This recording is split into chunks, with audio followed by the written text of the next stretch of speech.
গল্পের শুরুতে আমরা ডোয়াইট নামের এক ভবঘুরের লোককে দেখতে পাই। তার নিজের কোনো বাড়িঘর নেই, তাই যখনই সে দেখতো কোনো বাড়ি ফাঁকা পড়ে আছে অমনি ভেতরে ঢুকে পড়তো। আজকে এমন একটা ফাঁকা বাড়িতে ঢুকে সে আয়েশ করে বাথরুমে বাথটাবের মধ্যে বসেছিল।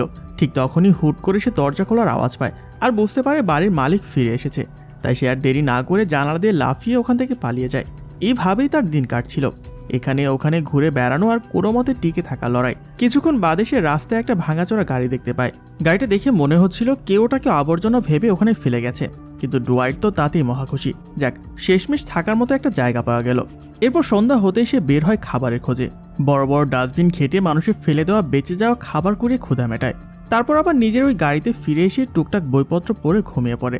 তাকে দেখে আসলে মনে হয় এই লোকটার জীবনে কোনো লক্ষ্য নেই, কিন্তু আসলে সে গত 20 বছর ধরে একটা মানুষের জেল থেকে ছাড়া পাওয়ার অপেক্ষা করেছিল। পরদিন সকালে এডি নামের এক মহিলা পুলিশ অফিসার সেখানে আসে।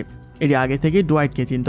সে ডুয়াইটকে গাড়ি থেকে ডেকে বের করে বলে, দেখো ডুয়াইট, আমি চাই না তুমি কোনো নতুন ঝামেলায় জড়াও, কিন্তু ওয়েড ক্লায়েন্টকে জেল থেকে ছেড়ে দেওয়া হচ্ছে। এই ওয়েড হলো সেই লোক যে আজ থেকে 20 বছর আগে ডুয়াইটের বাবা মাকে খুন করেছিল। নামটা শোনা মাত্রই ডুয়াইটের বুকের ভেতরে প্রতিশোধের আগুনটা দাউ দাউ করে জ্বলতে উঠল। তার জীবনের তো একটাই মিশন, ওয়েডকে মারা। এরপর সে তার ওই পুরনো ওই ভাঙা গাড়িতে একটা নতুন ব্যাটারি লাগায় যাতে গাড়িটা ঠিকঠাক চালাতে পারে। ওয়েড রিলিজ হচ্ছিল ভার্জিনিয়ার একটা জেল থেকে, তাই ডুয়াইটকেও সেখানে পৌঁছাতে হবে। নিজের সুরক্ষার জন্য সে প্রথমে একটা বন্দুকের দোকানে যায়, কিন্তু বন্দুকের এত দাম দেখে সে আর নিতে পারে না। এরপর সে নিজের বোনকে একটা চিঠি লিখে আর তারপর একটা পার্কিং লটে গিয়ে একটার পর একটা গাড়ির কাজ ভাঙতে শুরু করে এই আশায় যদি কোনো গাড়ির ভেতরে একটা বন্দুক পেয়ে যায়। আর তার এই আশা সত্যিও হয়। কিছুক্ষণ খোঁজাখুঁজির পর সে একটা বন্দুক পেয়ে যায়, কিন্তু মুশকিল হলো বন্দুকটা ট্রিগারে লক লাগানো ছিল। ডুয়াইট পাগলের মতো চেষ্টা করতে লাগে ওই লকটা ভাঙার, কিন্তু ধস্তাধস্তি করতে গিয়ে উল্টো পুরো বন্দুকটা ভেঙে দুটুকরো হয়ে যায়। ব্যাস, কোনো অস্ত্র ছাড়াই সে রওনা দেয় ভার্জিনিয়ার দিকে। সেখানে পৌঁছে সেও জেলের বাইরে অপেক্ষা করতে লাগে কখন ওয়েড বাইরে বেরোবে আর কোথায় যাবে সেটা দেখার জন্য। একটু পরেই জেলের গেটে একটা লিমুজিন গাড়ি এসে দাঁড়ায় আর ওয়েডও তখন বাইরে বেরিয়ে আসে।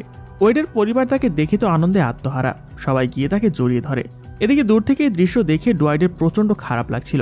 যে লোকটা তার কাছ থেকে তার বাবা মাকে কেড়ে নিয়ে তাকে অনাথ করে দিয়েছে, সে আজ নিজের পরিবারের সাথে কত আনন্দ করছে। এরপর তারা ওখান থেকে রওনা দিতেই ডুয়াইটও নিজের গাড়ি নিয়ে তাদের পিছু নেয়। কিছুদূর যাওয়ার পর ওয়েডের পরিবার একটা বারের সামনে গিয়ে গাড়ি থামায়, একটু পার্টি টার্টি করার জন্য আর কি। তখন ডুয়াইট বারের পেছনের দরজা দিয়ে ভেতরে ঢুকে সোজা বাথরুমে গিয়ে লুকিয়ে পড়ে। সে আসলে সুযোগের অপেক্ষা করছিল কখন ওয়েডকে সে একা এখানে পাবে।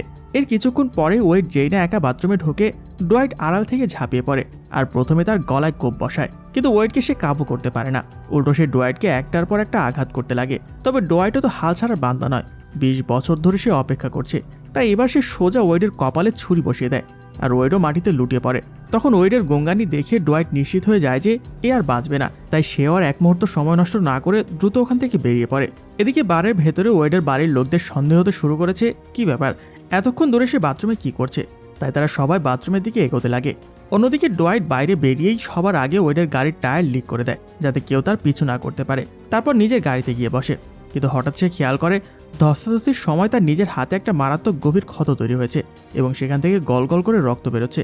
তার উপর আরও বড় বিপদ হলো মারামারির চক্করে নিজের গাড়ির চাবিটা বোধহয় বারের ভেতরে কোথাও পড়ে গেছে। ডুয়াইট ভাবে এখন ভেতরে যাওয়া মানেই ধরা পড়া, তার চেয়ে ওয়েডের গাড়িটা নিয়ে পালানো যাক। তাই সে চট করে ওখান থেকে নেমে ওয়েডের গাড়িতে গিয়ে বসে, যেটার চাকা সে একটু আগে পাংচার করার চেষ্টা করছিল। কিন্তু কিছুটা রাস্তা যাওয়ার পর হুট করে ডুয়াইটের মনে হয় যে গাড়ির পেছনের সিটে কেউ একজন বসে আছে। সে তো ভয় পেয়ে দ্রুত গাড়িটা থামায় আর সত্যি সত্যি দেখা যায় পেছনের সিট থেকে একটা অল্প বয়সী ছেলে বেরিয়ে আসে যার নাম উইলিয়াম। উইলিয়াম ভয়ে আর রাগে চিৎকার করে বলে, তুমি ওয়েডকে কেন মারলে? ডুয়াইট তখন বেশ শান্তভাবে বলে যে ওই ওয়েড আমার বাবা মাকে মেরে আমাকে অনাথ করে দিয়েছিল। এই কথা শুনে ছেলেটা ভয় পেয়ে দ্রুত ওখান থেকে দৌড়ে পালায়। কিন্তু উইলিয়ামের ওই চমকে যাওয়া চেহারা আর হাবভাব দেখে ডুয়াইট আবার একটু খটকায় পড়ে যায়। তার মনে হচ্ছিল সে কি তবে কোনো ভুল মানুষকে মেরে ফেললো? এমনও তো হতে পারে যে আসল অপরাধী অন্য কেউ আর ওয়েড অন্য কারো অপরাধ নিজের ঘাড়ে নিয়ে জেলে ছিল। তো যাই হোক, ভাবতে ভাবতে সে সামনে একটা ফাঁকা পরিত্যক্ত বাড়ি দেখতে পায়। এই বাড়িটা দেখে মনে হচ্ছিল অনেকদিন এখানে কেউ থাকেনি। তাই পুরনো অভ্যাস মতো ডুয়াইট ভাবে যে পুলিশ খোঁজার আগে নিজের চেহারাটা বদলানো দরকার। সে সোজা বাড়ির ভেতরে ঢুকে নিজের লম্বা চুল আর দাড়ি কেটে একদম সাফ করে ফেলে যাতে কেউ এক ঝলকে তাকে চিনতে না পারে। এরপর ভালো করে গোসল করে একদম ভদ্রলোক হয়ে যায়। হাতের ক্ষতটায় ব্যান্ডেজ করে আলমারি থেকে পাওয়া নতুন জামাকাপড় পরে নেয়। এরপর সে ড্রয়িং রুমে গিয়ে টিভি অন করে সবকটা নিউজ চ্যানেল ঘুরিয়ে ঘুরিয়ে দেখতে লাগে। কিন্তু আশ্চর্যের বিষয়, কোথাও ওয়েডের খুনের কোনো খবরই দেখাচ্ছিল না। এরপর রাতের বেলায় সে বাড়ি থেকে বেরিয়ে আসে এবং রাস্তায় একটা লরি দেখতে পেয়ে ড্রাইভারের কাছে লিফট চায়। এখন সে আসলে যাচ্ছে তার বোন স্যামের সাথে দেখা করতে। স্যামের স্বামী মারা গেছে, তাই সে নিজের দুটো বাচ্চাকে নিয়ে একাই থাকে। কিছুক্ষণ পর ডোয়াইট বোন স্যামের বাড়িতে পৌঁছায়। এতদিন পর নিজের ভাইকে এভাবে অচমকা সামনে দেখে স্যাম তো ভীষণ খুশি হয়ে যায়। এরপর তারা দুজনে একটা রেস্টুরেন্টে খেতে যায়। খাওয়া দাওয়ার মাঝেই ডোয়াইট তাকে বলে, আমি ওয়াইটকে খতম করে দিয়েছি, যে আমাদের বাবা মাকে মেরেছিল। কথাটা শুনে স্যাম প্রথমে প্রচণ্ড রেগে যায় আর ভয় পাচ্ছিল, কিন্তু মনের কোথাও একটা অদ্ভুত শান্তিও পাচ্ছিল যে অন্তত আমাদের বাবা মার খুনি শাস্তি পেয়েছে। স্যাম তখন ডোয়াইটকে একটা জরুরি কথা জানায়। সে বলে, তুমি জানো ডোয়াইট, ওয়াইডের পরিবার আমাদের এই পাড়াতে থাকে। ওরা ভীষণ বড়লোক আর প্রভাবশালী। সুযোগ পেলে ওরা আমাকে অপমান করার কোনো সুযোগ ছাড়ে না। বিশেষ করে ওদের ওই লিমোজিন গাড়িটা নিয়ে বড্ড দেমাগ দেখায়।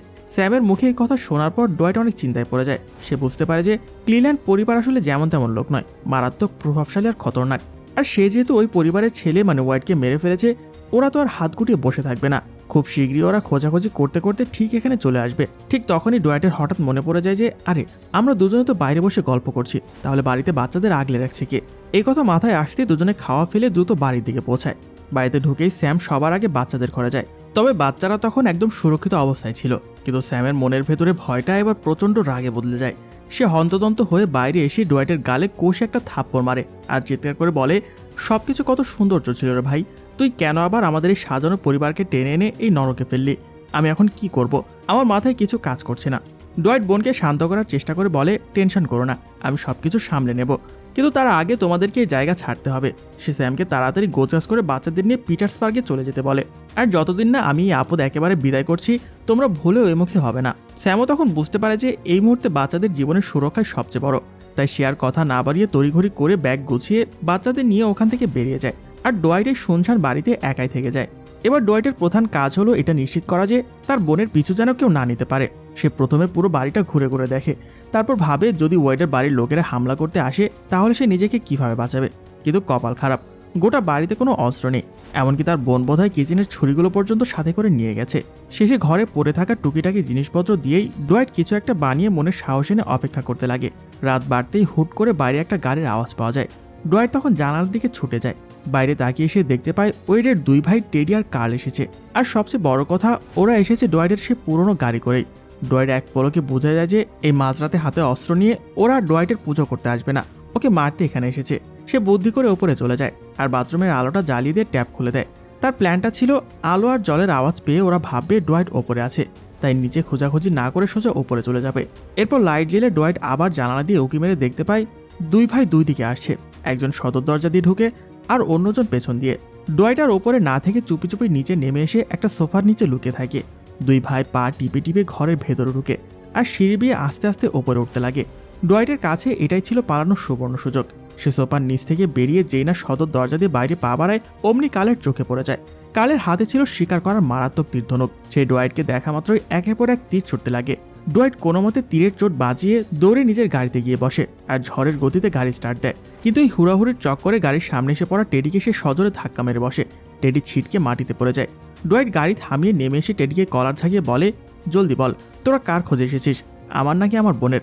কিন্তু টেডি ততক্ষণে যন্ত্রণায় জ্ঞান হারিয়ে ফেলেছে। ঠিক তখনই ডোয়াইট দেখতে পায় কাল তার দিকে তেড়ে আসছে। সে তাড়াতাড়ি টেডির পড়ে থাকা বন্দুকটা নিয়ে কালকে লক্ষ্য করে একটা গুলি চালায়। গুলির আওয়াজে ভয় পেয়ে কাল আড়াল গিয়ে লুকিয়ে পড়ে। ডোয়াইট এই সুযোগে টেডিকে গাড়ির পেছনে ছিঁড়ে তুলতে লাগে, কিন্তু সে যেই না নিজে গাড়ির সামনে ছিঁড়ে বসতে যাবে, অমনি দূর থেকে কলের ছোড়া একটা তীর এসে সোজা বিঁধে যায় ডোয়াইটের পায়ে। ডোয়াইটের পা থেকে তো প্রচণ্ড পরিমাণ রক্ত পড়ছিল। ওই মারাত্মক যন্ত্রণা, ছটফটানি আর রক্তাক্ত অবস্থাতেই কোনো মতে গাড়িটা স্টার্ট দিয়ে সেখান থেকে দ্রুত বেরিয়ে যায়। কিছুটা দূরে গিয়ে ডোয়াইট গাড়ি থামিয়ে টেডিকে পেছনের সিট থেকে টেনে বের করে গাড়ির পেছনের ডিগিতে রেখে দেয়। ডোয়াইটের পা তখন ব্যথায় টনটন করছে। সে নিজের হাত দিয়ে পা থেকে তীরটা টান মেরে বের করার চেষ্টা করে, কিন্তু তীরটা এত গভীরে ঢুকেছিল যে তা সম্ভব হয় না। তাই এর পরে সে ওই অবস্থাতেই একটা ওষুধের দোকানে যায় আর নিজের ক্ষতস্থানটা চেপে ধরে দোকান থেকে কিছু ওষুধ আর ব্যান্ডেজ কিনে নেয়, যাতে নিজে নিজে তীরটা বের করে ড্রেসিং করতে পারে। কিন্তু এত কিছু করার পরেও সে তীরটা আর বের করতে পারে না। উল্টে এত রক্ত বেরোচ্ছিল যে তার মনে হচ্ছিল সে হয়তো এখানে মারা যাবে। তাই উপায় না দেখে শেষমেশ তাকে হাসপাতালে যেতে হয়। কিন্তু ডাক্তারের কেবিনে পৌঁছানোর আগেই অতিরিক্ত রক্তক্ষরণের কারণে সে হাসপাতালের মেঝেতে পড়ে জ্ঞান হারিয়ে ফেলে। এর বেশ কিছুক্ষণ পর যখন তার জ্ঞান ফেরে, সে নিজেকে হাসপাতালের একটা বেডে আবিষ্কার করে।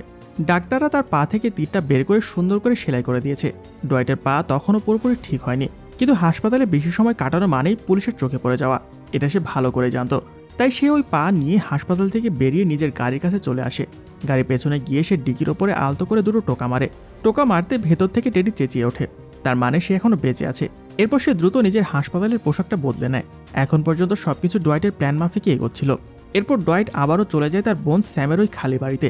সেখানে গিয়ে সে সবার আগে ঘরের সমস্ত জানালা দরজার লক ভালো করে আটকে দেয়, যাতে বাইরে থেকে কেউ ভেতরে উকিঝুঁকি মারতে না পারে। ঘরের সব আলো নিভিয়ে চারপাশটা পরিষ্কার করে সে আবার নিজের গাড়িতে ফিরে আসে। গাড়িতে বসে সে স্যামের একটা পুরনো অ্যালবাম উল্টে পাল্টে দেখছিল, যেখানে ওদের ছোটবেলার অনেক ছবি ছিল। ওদিকে ডিকির ভেতর থেকে টেডি বারবার চিৎকার করে বলছিল, আমার পাটা ভেঙে গেছে, আমাকে প্লিজ একটু পানি দাও, বড্ড তেষ্টা পেয়েছে। কিন্তু ডোয়াইট তার ওই কান্নাকাটিতে বিন্দুমাত্র কান দেয় না। সে ওই অ্যালবামের পাতায় চোখ রেখে নিজের হারিয়ে যাওয়া সুন্দর দিনগুলোর কথা ভাবছিল। তখন হঠাৎ একটা ছবিতে তার চোখ আটকে যায়। ওটা ছিল তার ছোটবেলার বন্ধু বেনের ছবি। ছবিটা দেখে ডোয়াইটের মনে হয় যে এই বিপদের দিনে বেনের কাছে যাওয়াটাই সবচেয়ে বুদ্ধিমানের কাজ হবে। তাই সে আর দেরি না করে গাড়ি ঘুরিয়ে সোজা বেনের বাড়ির উদ্দেশ্যে রওনা দেয়। কিন্তু বেনের বাড়িতে পৌঁছে সে শুধু বেনের বৃদ্ধ মাকে দেখতে পায়। বেনের মা ডোয়াইটকে দেখে বলেন যে বেন এখন আর এখানে থাকে না। এরপর বেনের মায়ের দেওয়া ওই কার্ডের অ্যাড্রেস দেখে ডোয়াইট যখন কয়েক ঘন্টা গাড়ি চালিয়ে বেনের নতুন ঠিকানায় পৌঁছায়, বেন তখনও কাজে ছিল। মাঝরাতে কাজ সেরে বেন যেই না বাইরে বেরোয়, তখনই ডোয়াইটকে দেখতে পায়। প্রথমে তো দুজনেরই পুরোনো দিনের অনেক কথা মনে পড়ে যায়। কিন্তু তখন ডোয়াইট সিরিয়াস হয়ে বলে যে দেখ ভাই, আমার হাতে একদম সময় নেই, তোর কাছে একটা জিনিস চাইতে এসেছি, আমার একটা বন্দুক লাগবে। এই কথা শুনে বেন বুঝতে পারে কিছু একটা তো সিরিয়াসলি হয়েছে। সে ডোয়াইটকে নিজের বাড়িতে নিয়ে যায়। আরেকটা আস্ত বন্দুক তার হাতে তুলে দিয়ে জিজ্ঞেস করে, তা এটা চালাতে পারিস তো? ডোয়াইট তখন বলে, না, এসব কোনোদিন ছুঁয়ে দেখিনি, তবে কাজ চালিয়ে নিতে পারবো। এটা শুনে বেন বলে যে আমার এই বাড়ির আশেপাশে কোনো মানুষজন নেই, চল পেছনে ফাঁকা মাঠটায় তোকে একটু টিপ করা শিখিয়ে দেই। কিন্তু ডোয়াইট রাজি হয় না। সে বলে, তোর থেকে অলরেডি অনেক সাহায্য নিয়েছি, তোকে আর নতুন কোনো ঝামেলায় জড়াতে চাই না। সে বন্দুকটা নিয়ে আর টেডির জন্য এক ক্যান জল গাড়িতে তুলে ওখান থেকে বিদায় নেয়।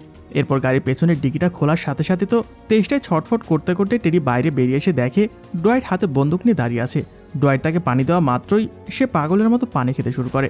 তখন ডোয়াইট তাকে জিজ্ঞেস করে, সত্যি করে বল, তোরা সেদিন আমার বাড়িতে কাকে মারতে এসেছিলি, আমাকে নাকি আমার বোন স্যামকে? টেডি তখন বলে, আমরা তোকেই মারতে এসেছিলাম। আর তারপরে সে এমন কিছু কথা বলে যা শুনে ডোয়াইটের পায়ের তলা মাটি সরে যায়। টেডি বলে, তুই ভাবিস তোর বাপ খুব দুধে দেওয়া তুলসী পাতা ছিল, তাই না? আরে তোর বাপের সাথে আমার মায়ের অবৈধ সম্পর্ক চলছিল। আমার বাবা যখন ওটা জানতে পারে, তখন রাগের মাথায় তোদের বাড়িতে যায় তোর বাপকে খুন করতে। সে কিন্তু তোর মাকে মারতে যায়নি, কারণ এই নোংরামিতে তোর মায়ের কোনো দোষ ছিল না। কিন্তু বাবাকে আটকাতে সে ওখানে মারা যান। এরপর আমার বাবা ফেসে যাচ্ছিল দেখে সে নিজের জায়গায় ওয়েডকে জেলে পাঠিয়ে দেয়, কারণ তখন ওয়েডের বয়স 18 বছরের কম ছিল। নাবালক হয় ওর সাজা কম হতো। সব শুনে ডোয়াইট অনেক হয়রান হয়ে যায়, কিন্তু সে তাও টেডির দিকে বন্দুক তাক করে বলে, আমি এই নোংরা খেলাটা চিরতরে শেষ করতে চাই। আমি চাই না আমার জন্য আমার বোন আর তার বাচ্চারা কোনো ঝামেলা পড়ুক। আমি তোর ভাইকে মেরেছি, সেটার জন্য আমি নিজে পুলিশের কাছে স্যারেন্ডার করে দেব। কিন্তু টেডি তখন বলে, আমাদের ক্লিল্যান্ড পরিবার আইনের তোয়াক্কা করে না, আমরা আমাদের নিজেদের নিয়মে চলি। এখন তোর পুরো বংশ শেষ হবে, তোর বোন, তার বাচ্চা কাচ্চা কাউকে আমরা বাঁচতে দেব না। এই হুমকি শুনে ডোয়াইট আর নিজেকে সামলাতে পারে না। সে সোজা টেডির পায়ের কাছে একটা ফাঁকা গুলি চালায়। টেডি ভয় পেয়ে যায়। এরপর ডোয়াইট তার হাতে একটা ফোন দিয়ে বলে, তোর বাড়ির লোকদের ফোন করে বল যে ডোয়াইট আসছে সবকিছু চিরতরে শেষ করতে। টেডি তো ভয়ে ভয়ে বাড়িতে ফোন করে সবটা জানায়। ফোনটা শেষ হতেই ডোয়াইট যখন ওটা ফিরিয়ে নিতে টেডির দিকে হাত বাড়ায়, ব্যাস, টেডির সুযোগ বুঝে ডোয়াইটের উপর ঝাঁপিয়ে পড়ে আর তার হাত থেকে বন্দুকটা কেড়ে নেয়। এরপর ডোয়াইটের দিকে বন্দুক তাক করে বলে, তোকে তো আগে বলেছি আমাদের পরিবারের নিয়ম আলাদা। আমার বাপ দুটো খুন করেও একদিনের জন্য জেল খাটেনি, ক্যান্সারে মারা গিয়েছিল, আর এখন তুই মরবি। এই কথা বলেই টেডি যখন ট্রিগারে চাপতে যাবে, ঠিক তখনই একটা গুলির আওয়াজ হয় আর টেডির মাথাটা ঝাঁঝরা হয়ে যায়, মানে স্পট ডেড। গুলিটা আসলে বেন চালিয়েছিল। বেন এসে আগে ডোয়াইটকে টেনে তোলে আর বলে যে, আমি জানতাম তুই কোনো না কোনো ঝামেলা পাকাবি, তাই তোর পিছু পিছু এসেছিলাম। এই নে তোর বন্দুক। হাত কাঁপলে বন্দুক দিয়ে কোনো কাজ হয় না রে ভাই। এরপর বেন ডোয়াইটকে একটা নির্জন জায়গায় নিয়ে গিয়ে বেশ কিছুক্ষণ বন্দুক চালানোর আসল ট্রেনিং দেয়। ট্রেনিং শেষে সে ডোয়াইটের হাতে কিছু টাকা, খাবার আর বন্দুকটা দিয়ে বলে, তোর লড়াই মানে আমারও লড়াই, চল দুজনে একসাথে যাই। কিন্তু ডোয়াইট তাকে মানা করে দেয় আর বলে যে, তুই অলরেডি আমার জীবন বাঁচিয়েছিস ভাই, আমি তোর কাছ থেকে অনেক সাহায্য নিয়েছি, এবার আমার রাস্তা আলাদা। আর হ্যাঁ, তোর কাছে আমার যত ছবি আছে সব পুড়িয়ে দিস। এই কথা বলে ডোয়াইট একা চলে যায়। কিন্তু বেন তো নিজের গাড়ি নিয়ে আবারও তার পিছু করে। আর কিছু দূর যেতে বেনের গাড়িটা মাঝ রাস্তায় বন্ধ হয়ে যায়। এরপর সে যখন গাড়িটা চেক করে তখন বুঝতে পারে যে ডোয়াইট ইচ্ছে করে তার গাড়ির ব্যাটারি নষ্ট করে দিয়েছে, যাতে বেন কোনোভাবেই মরণ খেলায় জড়িয়ে না পড়ে। ওদিকে ডোয়াইট বেশ কিছুটা দূরে গিয়ে শেষবারের মতো পেট ভরে খেয়ে নেয়। এরপর এক বুক সাহস নিয়ে সোজা চলে যায় ক্লিল্যান্ড বাড়িতে। সে বন্দুক হাতে নিয়ে আস্তে আস্তে ঘরের ভেতরে ঢোকে। কিন্তু অবাক করার ব্যাপার হলো, পুরো বাড়িতে কোথাও কেউ নেই। ডোয়াইট প্রথমে বাড়ির সমস্ত আলমারি আর ড্রয়ার ঘেটে ওদের সব বন্দুক, অস্ত্রশস্ত্র এক করে পানিতে ফেলে দেয়, যাতে ফিরে এসে ওরা কোনো অস্ত্র না পায়। এরপর সে পেছনে ওয়েডের বাবার কবরের কাছে যায়। ডোয়াইট জানতো একটা মরা মানুষের ওপর রাগ দেখিয়ে কোনো লাভ নেই, কিন্তু এই সবকিছুর মূলে তো আসলে এই লোকটাই ছিল। তাই রাগে আর ঘৃণায় সে ওই কবরের ওপর হিসু করে। তারপর সে গাড়ি থেকে টেডির লাশটা টেনে বের করে আর তার বাড়ির পেছনে একটা গর্ত করে টেডির বয়টা সেখানে মাটি চাপা দিয়ে ঘরের ভেতরে সোফায় বসে অন্ধকারের মধ্যে ওদের ফেরার অপেক্ষা করতে লাগে। সে চারদিকে আগে থেকে অনেক ফাঁদ পেতে রেখেছিল, কিন্তু বিকেল গড়িয়ে সন্ধ্যা হলেও কেউ আসে না। তখন হঠাৎ করে পুরো বাড়ির লাইট একসঙ্গে জ্বলে ওঠে। ডোয়াইট চমকে উঠে বন্দুক তাক করে, কিন্তু পরক্ষণে বুঝতে পারে ধুর, ওটা তো অটোমেটিক লাইট। ঘড়ির কাঁটায় 8টা বাজলে একা একা জ্বলে ওঠে। কিন্তু আর কতক্ষণ এভাবে অপেক্ষা করবে? ডোয়াইট শেষমেশ নিজের বাড়ির ল্যান্ডলাইন নাম্বারে একটা ফোন করে এবং ওদের অ্যান্সারিং মেশিনে একটা ভয়েস মেসেজ পাঠিয়ে দেয় যে আমি এর শত্রুতা এখানে শেষ করতে চাই। তোদের পরিবারের ওপর আমার কোনো রাগ নেই, রাগ ছিল শুধু সেই লোকটার ওপর যে আমার বাবা মাকে মেরেছিল। কিন্তু এর পরে যদি তোরা আমার বোনের দিকে হাত বাড়াস, আমি তোদের কাউকে জ্যান্ত ছাড়বো না। এর কয়েক ঘন্টা পর মাঝরাতে ক্লিল্যান্ড পরিবার বাড়িতে ফিরে আসে। 3 জন প্রথমে ঘরে ঢোকে, কাল আর তার 2 বোন। তারা ঘরের ভেতরে ঢুকে যখন নিজেদের মধ্যে কথা বলছিল, আড়াল থেকে ডোয়াইট শুনতে পায় যে ওরা অলরেডি স্যামের খোঁজ পেয়ে গেছে। ওরা জেনে গেছে স্যাম এখন পিটার্সবার্গে আছে এবং খুব জলদি ওরা স্যাম আর তার 2টো বাচ্চাকে মেরে ফেলবে। এই কথা শুনে তো ডোয়াইট প্রচণ্ড রেগে যায়। সে আর 1 সেকেন্ডও না ভেবে আড়াল থেকে বেরিয়ে সোজা কালের বুকে গুলি চালিয়ে দেয়।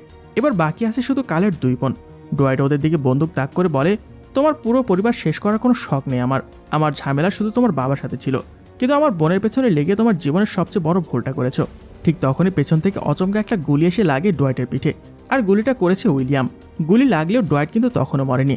কার্লের 2 বোন তখন চিৎকার করে উইলিয়ামকে বলতে লাগে শেষ করে দেই কুত্তার বাচ্চাকে, কিন্তু উইলিয়াম কাঁপতে কাঁপতে বন্দুক নামিয়ে নেয়। সে আর গুলি চালাতে পারে না। আর তখনই এক চরম সত্য বেরিয়ে আসে, এই উইলিয়াম আসলে আর কেউ নয়, ডোয়াইটের এই সৎ ভাই। কারণ ডোয়াইটের বাপের সাথে উইলিয়ামের মায়ের এই অবৈধ সম্পর্কের ফল ছিল এই উইলিয়াম। ডোয়াইট উইলিয়ামের হাত থেকে বন্দুকটা কেড়ে নেয়। তার কাছে তখন মোক্ষম সুযোগ ছিল উইলিয়ামকে শেষ করে দেওয়ার, কিন্তু নিজের ভাইয়ের গায়ে সে হাত তুলতে পারে না। কার্লের 2 বোন এই দৃশ্য দেখছিল। তখন সুযোগ বুঝে তাদের একজন সোফার নিচ থেকে একটা আস্ত মেশিন গান বের করে ফায়ারিং শুরু করে দেয়। মুহূর্তের মধ্যে চারদিক গুলির আওয়াজ ছড়িয়ে পড়ে। কিছুক্ষণ পর যখন সব শান্ত হয়, দেখা যায় বসার ঘরের মেঝেতে 3-3টে লাশ পড়ে আছে।